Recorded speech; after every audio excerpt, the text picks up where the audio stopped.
Casse-Noisette et le roi des souris, troisième partie. Conte de la noix dure. La mère de Pirlipat était l'épouse d'un roi. C'était une reine par conséquent, et Pirlipat fut princesse au moment même où elle vint au monde. Le roi fut transporté de joie. Il disait « A-t-on jamais vu une fille plus jolie ?»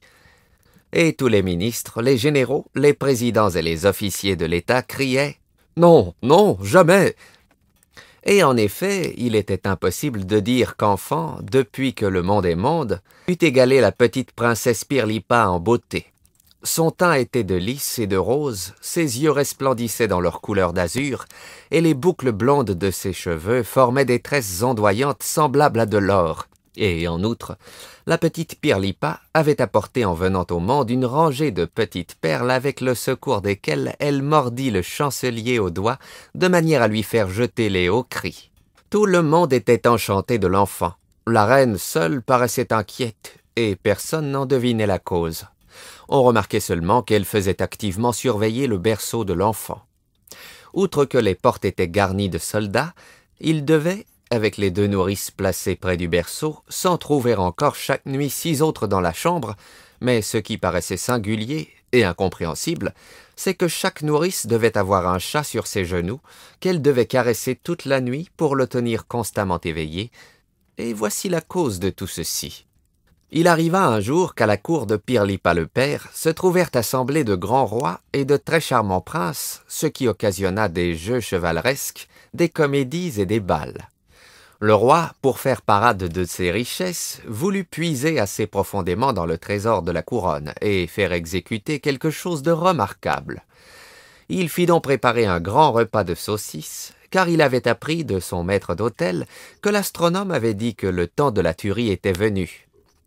Puis il se jeta dans son carrosse et invita les rois et les princes à venir goûter chez lui une cuillerée de soupe pour se réjouir de leur surprise à la vue d'un pareil repas. Et il dit très amicalement à la reine, son épouse, « Tu sais, ma bonne amie, que j'aime les saucisses. » La reine comprit parfaitement ce que cela voulait dire, et cela signifiait qu'elle devait, comme en diverses autres occasions, diriger elle-même en personne la confection de ces mets. Le grand maître du trésor dut aussitôt apporter à la cuisine le grand chaudron d'or et les casseroles d'argent. On alluma un grand feu de bois de santal, la reine se ceignit d'un tablier de cuisine de Damas, et bientôt les délicieuses exhalaisons de la soupe aux saucisses s'élancèrent du chaudron. L'agréable parfum pénétra jusque dans la chambre des conférences du Conseil d'État. Le roi enthousiasmé ne put se contenir. « Avec votre permission, messieurs » s'écria-t-il. Et il s'élança dans la cuisine, embrassa la reine, retourna un peu ce qui se trouvait dans le chaudron avec le sceptre royal et revint au Conseil d'État. On en était arrivé au moment où le lard devait être découpé en morceaux pour être rôti sur un grill d'argent. Les dames de la cour se retirèrent parce que la reine, par attachement et par respect pour son royal époux, voulait seule entreprendre cette œuvre. Mais lorsque le lard commençait à rôtir, une voix qui murmurait tout bas dit « Sœur, donnez-moi aussi ma part de ce rôti. » La reine savait parfaitement que c'était la dame Mozrink qui parlait ainsi. La dame Mozrink demeurait depuis bien des années dans le palais royal. Elle prétendait être parente de la famille du roi, et être elle-même la reine du royaume de Mausolien, et pour cela elle tenait maison à la cour. La reine était une femme pleine de bienveillance, et elle ne traitait pas la femme Mozrink comme une reine, mais comme une sœur. Elle la voyait de grand cœur partager les splendeurs gastronomiques du jour, et elle lui cria « Venez, dame Mozrink, venez goûter de mon lard. » Alors la dame accourut très vite, et sautant de joie, monta d'un bond sur le foyer, et mangea à la file les morceaux que la reine lui présentait, et qu'elle prenait avec sa jolie petite patte. Alors vinrent aussi ses compères et ses commères, et même aussi ses 7 fils, race assez peu aimable. Ils se jetèrent sur le lard, et la reine, décontenancée, ne pouvait les en empêcher. Heureusement, la dame d'honneur de la cour arriva et chassa ses hôtes importants, de sorte qu'il resta encore un peu de lard qui, grâce aux instructions données par le professeur de mathématiques de la cour, fut si artistement découpé que toutes les saucisses en eurent un morceau. Les trompettes et les cymbales retentirent. Tous les potentats et les princes présents arrivèrent pour le repas, dans leurs habits de gala, les uns sur des palanquins blancs, les autres dans des voitures de cristal. Le roi les reçut avec beaucoup de déférence et d'amabilité, et s'assit comme roi du pays, couronne en tête et sceptre à la main, au bout de la table. Déjà, au service des saucissons de foie, on avait remarqué que le roi avait pâli de plus en plus, qu'il avait levé les yeux au ciel, et que de légers soupirs s'échappaient de sa poitrine. Il paraissait éprouver une violente douleur intérieure. Mais au service des boudins, il tomba en arrière sur son fauteuil, avec des gémissements et des sanglots, se cacha le visage dans ses deux mains, et poussa des cris lamentables. Tout le monde s'élança de la table, le médecin s'efforça en vain de saisir le pouls du malheureux roi, il paraissait déchiré par une inexprimable douleur. Enfin, après beaucoup de consultations, après l'emploi des plus forts remèdes, il parut revenir à lui-même et murmura ces mots d'une façon à peine intelligible. « Trop peu de lard !» Alors la reine se jeta, inconsolable, à ses pieds et sanglota. « Oh, mon malheureux époux! Oh, quelle douleur vous avez dû éprouver! Mais la coupable est à vos pieds. Punissez-la! La dame Mosrink, avec ses compères, ses commères et ses 7 fils, a dévoré le lard. Et... La reine ne put en dire davantage, et elle s'évanouit. Mais le roi courroucé se leva et cria très haut. « Grande camelière, comment cela s'est-il fait ?» La grande camelière raconta tout ce qu'elle savait. Et le roi résolut de prendre un parti à l'égard de la dame Mosrink et de sa famille, qui avait dévoré le lard des saucisses. Le conseiller intime fut appelé, et l'on résolut de faire un procès à la femme Mosrink et de confisquer ses biens. Mais comme le roi pensa que dans cet intervalle, elle pourrait encore manger son lard, l'affaire fut confiée à l'horloger de la cour. Cet homme, qui s'appelait Christian Elias Drosselmayer, promit de chasser pour toujours du palais par une sage mesure la femme Mosrink et sa famille. Il inventa une machine petite, mais très ingénieuse, dans laquelle il suspendit un morceau de lard à une ficelle et qu'il plaça dans le voisinage de la demeure de la dame mangeuse de lard. La dame Mosrink était trop fine pour ne pas entrevoir le piège tendu par Drosselmayer, mais tous ses avis, toutes ses remontrances furent inutiles, et, alléchés par l'odeur attrayante du lard rôti, ses 7 fils et une foule de compères et de commères entrèrent dans la machine de Drosselmayer et furent pris, lorsqu'ils voulurent mordre le lard, par une grille qui tomba tout à coup. Dame Mosrink quitta avec le reste peu nombreux de sa famille ce lieu d'effroi. Le chagrin, le désespoir et la vengeance emplissaient son cœur. La cour fut en fête, mais la reine fut inquiète, parce qu'elle connaissait le caractère de la dame Mosrink, et savait parfaitement qu'elle se vengerait de la mort de ses fils et de ses parents. Et en effet, la dame Mosrink apparut à la reine lorsqu'elle préparait pour le roi son époux un mou de veau qu'il aimait beaucoup, et elle parla ainsi. « Mes enfants, mes compères et mes commères ont été tués. Prends garde, reine, que la reine des souris ne déchire ton enfant en 2 à coups de dents. Prends garde. » Et aussitôt, elle disparut, et on ne la vit plus. Mais la reine fut si effrayée qu'elle laissa tomber le mou de veau dans le feu, et dame Mosrink gâta pour la seconde fois le dîner du roi, ce dont il fut très irrité. Ici, le conteur s'arrêta et remit le reste de l'histoire au lendemain, et comme il s'apprêtait à sortir, Fritz lui demanda « Dis-moi, parrain Drosselmayer, est-ce vrai que tu as inventé les souricières ?»« Quelle folie !» dit la mère. Mais Drosselmayer répondit tout bas, en riant d'une façon singulière. Oh, « Ne suis-je donc pas un habile horloger, et ne suis-je pas capable de les inventer ?» Suite de l'histoire de la noix dure. Vous savez, mes enfants, reprit le conseiller dans la soirée suivante, pourquoi la reine faisait si activement surveiller la princesse Pirlipa? Elle était trop sage pour se laisser prendre par les machines de Drosselmayer, et l'astronome particulier de la cour prétendait savoir que la famille du Matou Schnur était capable d'éloigner la dame Mosrink du berceau. Et voici pourquoi chaque nourrice tenait sur ses genoux un membre de cette famille, qui du reste était attaché à la cour comme conseillère secrète des légations, et l'on cherchait à adoucir leur pénible service par des caresses convenables. Il était déjà minuit lorsque l'une des nourrices particulières, placée tout près du berceau, s'éveilla comme d'un profond sommeil. Tout autour d'elle dormait. Aucun bruit, un silence de mort si profond qu'il permettait d'entendre le travail du ver dans le bois. Mais que devint la surveillante lorsqu'elle aperçut juste devant elle une grosse souris, très laide, qui, dressée sur ses pattes de derrière, avait placé sa tête près du visage de la princesse. Elle se leva avec un cri terrible, tout le monde s'éveilla, et la souris, c'était Dame Mauserink, s'élança vers un coin de la chambre. Les conseillers de légation se précipitèrent à sa poursuite. Mais trop tard, elle disparut dans une fente du plancher. La petite Pirlipa se réveilla à tout ce bruit et se mit à crier très fort. « Grâce au ciel, elle vit !» s'écrièrent les surveillantes. Mais quel ne fut pas leur effroi en regardant l'enfant.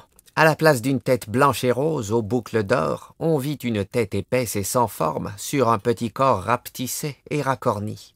Les yeux bleus étaient devenus des yeux fixes, verts et sans regard, et la bouche s'étendait d'une oreille à l'autre. La reine était prête à mourir de chagrin et à suffoquer de sanglots, et il fallut garnir de tapis les murs du cabinet de travail du roi, parce qu'il s'y frappait la tête en criant « Malheureux monarque que je suis !» Il aurait pu se convaincre qu'il eût été mieux pour lui de manger les saucisses sans lard et de laisser la dame Mauserink vivre en paix sous son foyer avec sa lignée.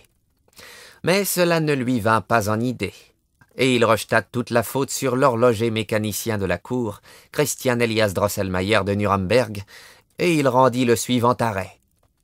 Drosselmayer devra, dans l'espace de 4 semaines, rendre à la princesse Pirlipa sa première figure ou indiquer un moyen efficace d'exécuter cette œuvre, faute de quoi il devra mourir misérablement par la hache du bourreau.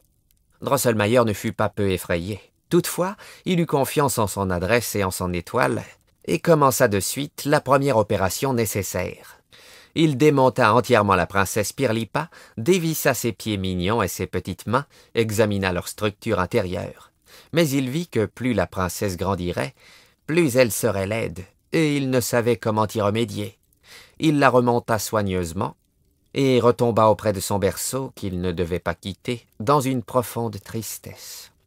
Déjà la 4e semaine commençait, lorsque le roi jeta dans la chambre un regard plein de courroux, et il dit en le menaçant de son sceptre « Christian Elias Drosselmayer, guéris la princesse, ou tu mourras. » Drosselmayer se mit à pleurer amèrement, mais la princesse Pirlipa se mit joyeuse à casser des noix. Pour la première fois, le mécanicien remarqua pour les noix l'appétit de Pirlipa, et il se rappela qu'elle était venue au monde avec des dents. Et dans le fait, après sa transformation, elle avait crié jusqu'à ce qu'on lui eût donné par hasard une noix. Alors elle l'avait brisée, en avait mangé l'intérieur et s'était tenue tranquille. Depuis ce temps, les nourrices ne trouvaient rien de mieux que de lui apporter des noix. Ô saint instinct de la nature, éternelle et inépuisable sympathie de tous les êtres, s'écria Drosselmayer, tu me montres la porte de tes mystères, je vais frapper et elle s'ouvrira. Il demanda aussitôt la faveur d'un entretien avec l'astronome de la cour, et fut conduit près de lui avec une nombreuse escorte. Ces 2 messieurs s'embrassèrent en pleurant, car ils étaient amis intimes, s'enfermèrent dans un cabinet secret, et feuilletèrent une foule de livres qui traitaient de l'instinct, des sympathies, des antipathies et d'autres choses mystérieuses. La nuit vint, l'astronome regarda les étoiles et tira avec l'aide de Drosselmayer, aussi très versé dans ces sortes de choses, l'horoscope de la princesse Pirlipa. Ce fut un difficile ouvrage, car les lignes s'embrouillaient de plus en plus. Mais quelle joie plus grande que la leur quand ils virent clairement que la princesse Pirlipa n'avait rien autre chose à faire pour rompre le charme de sa laideur et redevenir belle que de manger la douce amande de la noix de Krakatuk. La noix Krakatuk avait une si dure coquille qu'un boulet de canon d'une pièce de 48 pouvait l'atteindre sans la briser. Cette noix dure devait être cassée en présence de la princesse par un homme qui n'aurait pas été rasé et n'aurait jamais porté de bottes. Et l'amande devait lui en être présentée les yeux fermés par ce même homme, et lorsque celui-ci aurait fait sans broncher 7 pas en arrière, il lui était permis d'ouvrir les yeux. Drosselmayer avait travaillé avec l'astronome 3 jours et 3 nuits, mais le samedi soir, au moment où le roi s'occupait de son dîner, Drosselmayer, qui devait être décapité le matin à la pointe du jour, s'élança dans l'appartement royal et, plein de joie, annonça au monarque le moyen trouvé pour rendre à la princesse Pirlipa sa beauté perdue. Le roi l'embrassa avec une excessive bienveillance et lui promit une épée ornée de diamants, 4 décorations et 2 habillements neufs pour le dimanche. « Il faut de suite après le dîner te mettre à l'œuvre, » ajouta-t-il plein de joie. « Chargez-vous, cher mécanicien, de nous procurer le jeune homme non rasé et en souliers, avec la noix Krakatuk, et ne lui laissez pas boire de vin pour qu'il n'aille pas trébucher quand il marchera en arrière comme une écrevisse, après quoi il pourra s'enivrer à son aise. » Drosselmayer fut consterné de ces paroles du roi, et il dit, non sans hésitation et sans crainte, que le moyen était trouvé, mais que la noix Krakatuk et le jeune homme qui devait la briser ne l'étaient pas encore, et qu'il était même douteux qu'ils le fussent jamais. Alors le roi, courroucé, agita son sceptre en l'air en criant d'une voix de lion rugissant « Alors nous reprendrons la tête !» Toutefois, Drosselmayer, consterné, fut assez heureux pour que le roi eût ce jour-là trouvé son dîner à son goût et qu'il fût par cela même mis en assez bonne humeur pour être capable d'entendre les observations raisonnables de la reine touchée du sort de Drosselmayer. Celui-ci reprit courage et fit observer qu'il avait indiqué, comme l'arrêt le portait, un moyen de guérir la princesse et que sa vie devait être sauve. Le roi traita cela de balivernes et de bavardages. Toutefois, lorsqu'il eut pris un petit verre de liqueur stomachique, que l'horloger et l'astronome se mirent en route, avec la condition expresse de ne revenir que portant en poche, selon l'avis de la reine, la noix Krakatuk, l'homme pour la briser devant se trouver au moyen d'insertion dans les gazettes du pays et de l'étranger. Fin de l'histoire de la noix dure. Drosselmayer et l'astronome restèrent 15 ans en route sans avoir pu découvrir la noix Krakatuk, et Drosselmayer éprouva un jour un vif désir de revoir Nuremberg, sa patrie. Ce désir lui vint justement au moment où il fumait, en Asie, dans une grande forêt, une pipe de tabac. « Oh, belle patrie, Nuremberg, belle ville !» s'écria-t-il. « Qui ne t'a pas vu, lors même qu'il aurait été à Londres, à Paris et à Peterwarden, n'a pas encore eu le cœur ouvert et doit toujours soupirer vers toi. Nuremberg, aux belles maisons garnies de fenêtres !» Pendant que Drosselmayer se plaignait ainsi dans sa mélancolie, l'astronome fut saisi d'une pitié profonde et se mit à gémir si haut qu'on l'entendait en long et en large dans l'Asie entière. Mais il se calma, s'essuya les yeux et dit « Mais, chers collègues, pourquoi rester ici à brailler de la sorte? Allons à Nuremberg. Peu importe l'endroit, pourvu que nous cherchions la noix fatale, cela suffit. » « C'est vrai, » répondit Drosselmayer consolé. Et tous deux se levèrent, secouèrent leurs pipes et allèrent tout droit d'une traite du milieu de la forêt à Nuremberg. À peine arrivé, Drosselmayer courut chez son cousin Zacharias Drosselmayer, doreur, vernisseur et fabricant de joujoux. Il lui raconta toute l'histoire de la princesse Pirlipa, de la dame Mosrink et de la noix Krakatuk, si bien que celui-ci lui dit, plein d'étonnement, en joignant les mains, « Cousin, quelles choses étranges !» Drosselmayer lui raconta les aventures de son voyage, comme quoi il avait été 2 ans chez le roi des Dattes, comme quoi le prince des Amandes l'avait éconduit honteusement, et comme quoi il avait demandé vainement des instructions à la Société d'histoire naturelle d'Écureuil-la-Ville. Partout il avait échoué, et il n'avait pas même pu trouver la trace de la noix Krakatuk. Pendant ce récit, Christophe Zacharias avait souvent fait craquer ses doigts. Il avait tourné sur un pied, fait claquer la langue. Il dit « Hum, ce serait bien le diable !» Enfin, il jeta en l'air son bonnet et sa perruque, embrassa le cousin avec véhémence et s'écria « Cousin, sauvé vous êtes, ou je me trompe fort, ou je possède, moi, la noix Krakatuk !» Et il alla chercher une boîte, d'où il sortit une noix dorée d'une moyenne grosseur. « Voyez !» dit-il en la montrant au cousin. « Cette noix a des propriétés singulières. Il y a plusieurs années, au temps de Noël, un étranger vint ici avec un sac plein de noix qu'il offrait à très bon marché. Il eut une dispute juste devant ma boutique et mit son sac à terre pour mieux se défendre contre les marchands de noix du pays qui ne voulaient pas souffrir qu'un étranger en vendît dans leur ville. Dans le même instant, une charrette lourdement chargée passa sur le sac. Toutes les noix furent brisées, à l'exception d'une seule, que l'étranger m'offrit en souriant d'une manière étrange pour un Zwanzig de l'année 1720. Cela me parut singulier. Je trouvai justement dans ma poche un Zwanzig de l'année que demandait l'homme. J'achetai la noix et la dorai sans savoir pourquoi j'achetais cette noix si chère.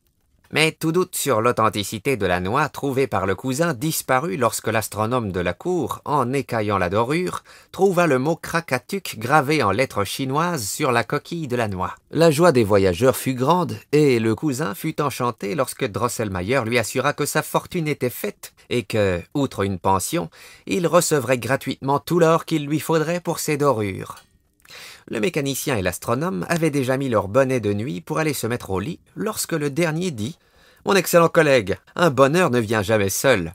Croyez-moi, nous avons non seulement trouvé la noix Krakatuk, mais aussi le jeune homme qui doit briser la noix et présenter à la princesse l'amande de beauté. C'est, d'après mon avis, le fils de notre cousin. Non, ajouta-t-il plein d'enthousiasme, je ne veux pas dormir, mais tirer cette nuit même l'horoscope de ce jeune garçon. » En disant cela, il jeta son bonnet de nuit et se mit à observer les planètes. Le fils du cousin, en effet, était un joli jeune homme, bien bâti, qui n'avait pas encore été rasé et n'avait jamais porté de bottes. Dans les jours de Noël, il mettait un bel habit rouge avec de l'or, et puis avec l'épée au côté, le chapeau sous le bras et une belle frisure avec une bourse à cheveux, il se tenait dans cette tenue brillante dans la boutique de son père et cassait, par l'effet d'une galanterie naturelle en lui, les noix des jeunes filles qui, à cause de cela, l'appelaient le beau casse-noisette. Le matin suivant, l'astrologue se jeta au cou du mécanicien et lui dit « C'est bien lui, nous l'avons trouvé. Seulement, il faudra bien observer deux choses. En premier, nous devons arranger à votre excellent neveu une robuste queue de bois qui se tiendra en liaison avec sa mâchoire inférieure, de manière que celle-ci puisse être fortement tendue pour comprimer davantage. Et puis il nous faut aussi, en arrivant à la résidence, ne pas dire que nous avons rencontré le jeune homme qui doit briser la noix. Il doit se trouver longtemps après notre retour. Je lis dans l'horoscope que le roi, après qu'il se sera brisé quelques dents sans résultat, offrira la main de la princesse et la succession au trône à celui qui cassera la noix sous ses dents et rendra à la princesse sa beauté primitive. Le cousin tourneur de poupées fut au comble du ravissement de savoir que son fils devait épouser la princesse Pirlipa et devenir prince et roi. Et il le confia entièrement aux ambassadeurs. La queue de bois que Drosselmayer adapta à la tête du jeune homme réussit si parfaitement qu'il fit les plus brillants essais de morsure sur les plus durs noyaux de pêche. Lorsque Drosselmayer et l'astrologue eurent annoncé à la résidence qu'ils avaient trouvé la noix Krakatuk, on fit proclamer sur-le-champ les annonces nécessaires. Les voyageurs arrivèrent avec leurs moyens de rendre la beauté, et il s'y trouva des beaux garçons en assez bon nombre, et même des princes parmi eux, qui, confiants dans la belle et saine disposition de leur râtelier, voulurent essayer de détruire l'enchantement de la princesse. Les ambassadeurs furent assez effrayés lorsqu'ils aperçurent celle-ci. Le petit corps, avec ses mains et ses pieds mignons, pouvait à peine supporter sa tête informe, et la laideur de son visage était encore augmentée par une barbe de laine blanche qu'elle portait autour de la bouche et du menton. Il arriva ce que l'astrologue avait lu dans l'horoscope. Les blancs-becs en souliers se brisèrent les dents et se démontèrent la mâchoire avec la noix Krakatuk, sans aider en rien la princesse à rompre le charme. Et lorsqu'ils étaient emportés, presque sans connaissance par les dentistes commandés à cet effet, ils soupiraient en disant « C'est une noix bien dure ».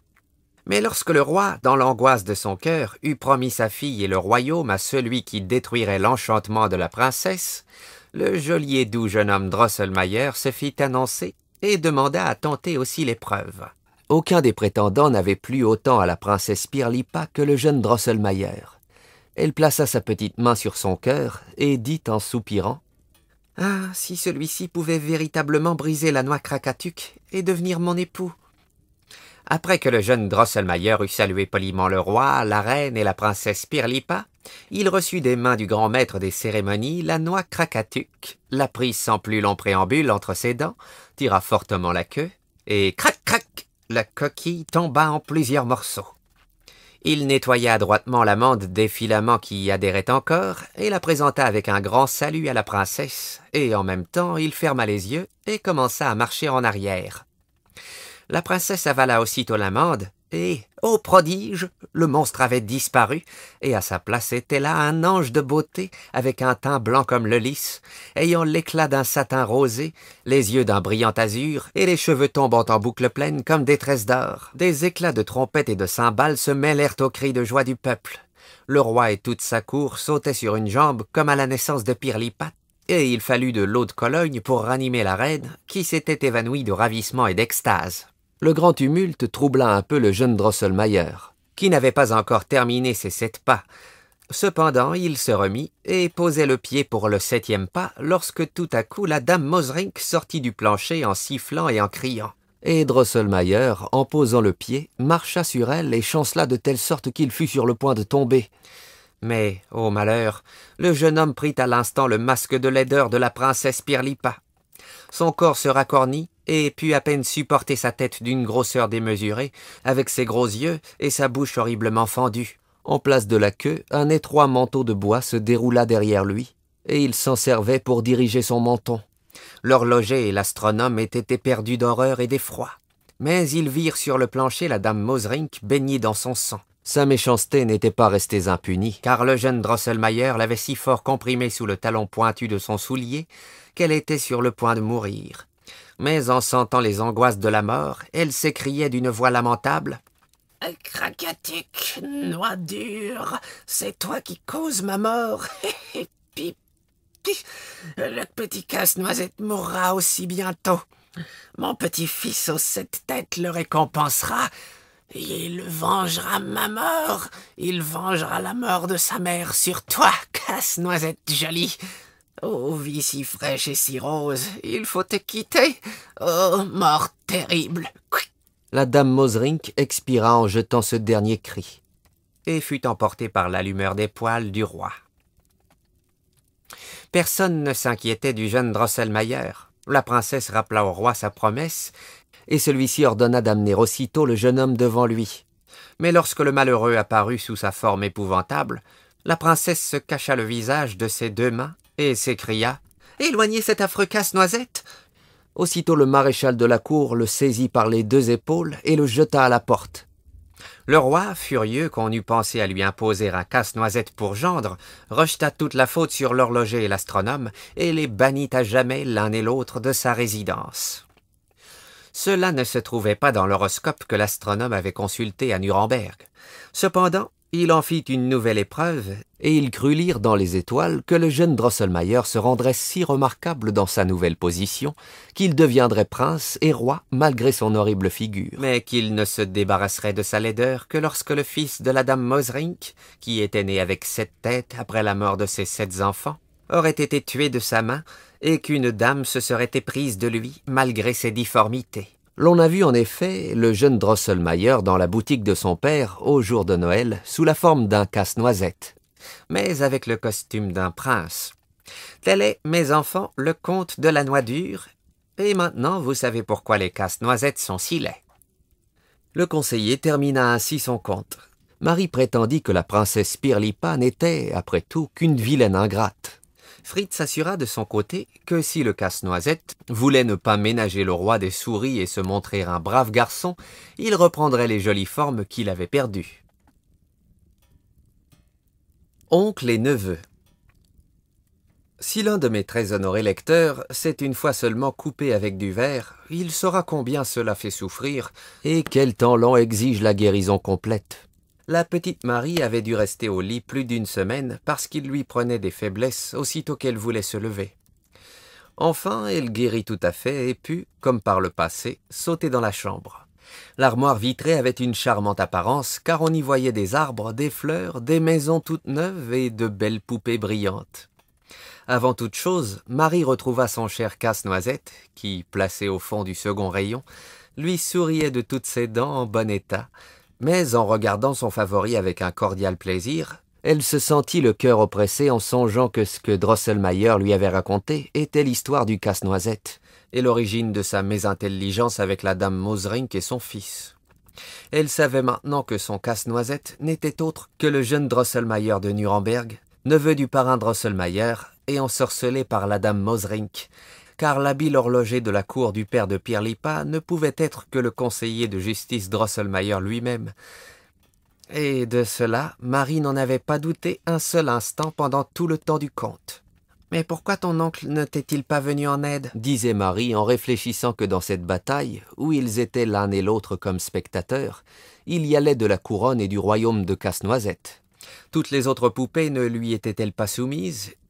Et n'était-il pas certain que la prophétie de l'astronome de la cour s'était réalisée? et que le jeune Drosselmayer était devenu roi du royaume des poupées? Tandis que la petite Marie faisait ses réflexions, elle croyait aussi que Casse-Noisette et ses vassaux allaient s'animer et s'émouvoir, puisqu'elle leur reconnaissait le mouvement et la vie. Mais cela ne fut pas ainsi. Tout, au contraire, restait immobile dans l'armoire. Mais Marie, loin d'abandonner sa conviction intérieure, rejeta cela sur les enchantements de la dame Mauserink et de son fils aux 7 têtes. Pourtant, dit-elle au Casse-Noisette, « Cher monsieur Drosselmayer, bien que vous ne puissiez ni vous mouvoir ni parler avec moi, je sais que vous me comprenez et que vous connaissez tout l'intérêt que je vous porte. Comptez sur mon appui quand il vous sera nécessaire. En tout cas, je prierai votre oncle de se rendre auprès de vous quand vous aurez besoin de son habileté. » Casse-Noisette resta silencieux et tranquille. Mais il sembla à Marie qu'un léger soupir parti de l'armoire vitrée faisait retentir les vitres d'une manière presque insensible, et elle crut entendre une petite voix argentine, comme des cloches, qui disait « Petite Marie, mon ange gardien, je serai à toi, Marie sera à moi. » Marie sentit un frisson glacé parcourir son corps, et cependant, elle éprouvait en même temps un certain bien-aise. Le crépuscule était arrivé. Le médecin consultant entra avec le parrain Drosselmayer, et presque aussitôt, Louise avait dressé la table de thé, et la famille y était déjà réunie, parlant de toutes sortes de joyeuses choses. Marie avait été chercher tranquillement son petit fauteuil, et elle s'était assise au pied du parrain Drosselmayer. Dans un moment de silence, Marie regarda bien en face, de ses grands yeux bleus, le conseiller de justice, et dit « Je sais maintenant, mon bon parrain Drosselmayer, que Casse-Noisette est ton neveu, le jeune Drosselmayer de Nuremberg. Il est devenu prince ou même roi, comme l'avait prédit ton ami l'astrologue. Mais tu sais qu'il est en guerre ouverte avec le fils de dame Mauserink, l'affreux roi des souris. Pourquoi ne lui viens-tu pas en aide ?» Marie raconta encore une fois la bataille qu'elle avait vue, et fut souvent interrompue par les éclats de rire de sa mère et de Louise. Fritz et Drosselmayer conservèrent l'un et l'autre leur sérieux. « Mais où cette petite fille va-t-elle chercher toutes ces folies ?» dit le médecin consultant. « Eh, répondit la mère, elle a une imagination très active, et ce sont des rêves que la fièvre de sa blessure a causés. »« Tout n'est pas vrai, dit Fritz, mes hussards rouges sont plus braves que cela. » Le parrain Drosselmayer prit la petite Marie sur ses genoux avec un sourire étrange et lui dit d'une voix plus douce que jamais « Eh, ma chère Marie, tu es mieux douée que moi et que nous tous ensemble. Comme Pirlipat, tu es née princesse et ton empire est bien beau. Mais tu auras beaucoup à souffrir si tu veux prendre la défense du pauvre et difforme Casse-Noisette, car le roi des souris le poursuivra par monts et par vaux. Mais je ne puis rien pour lui. Sois fidèle et constante, toi seul peux le sauver. » Marie, ni personne des assistants, ne comprit ce que Drosselmayer voulait dire par ces paroles. Bien plus, elles parurent si étranges au médecin consultant qu'il tâta le pouls du conseiller de justice et lui dit « Vous avez, mon cher ami, de fortes congestions sanguines qui se portent à la tête. Je vous ferai une ordonnance. » Seule, la mère secoua la tête d'un air pensif et dit « Je pressens ce que veut dire le conseiller, mais je ne peux pas l'expliquer clairement. » Fin de la 3e partie. La suite demain.